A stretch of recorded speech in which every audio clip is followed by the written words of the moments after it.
Congrats sa ating lahat kasi saya-saya natin. Hindi, ano ba?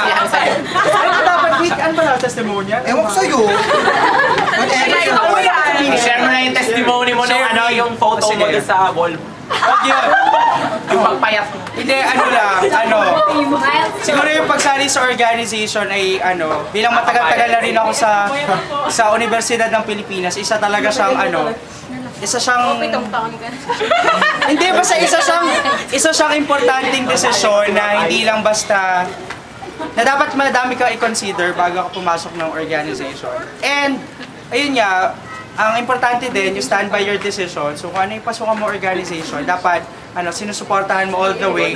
Hindi naman perfect nga, madami tayo na experience, lalo na yung past weeks natin na, di ba, merong trial sa ating pagkatao, sa ating friendship sa isa't isa. Hindi, totoo, seryoso, di ba? Pero ayun, nandito pa rin tayo, tapos mahal na mahal pa rin natin isa't isa. Sino mahal mo, Paul? Baka naman na-frustrated yun, member. Si Lord. Wow! Ayun lang, congrats sa ating lahat at ituloy-tuloy natin ang, simulan natin ang love. Okay, thank you po.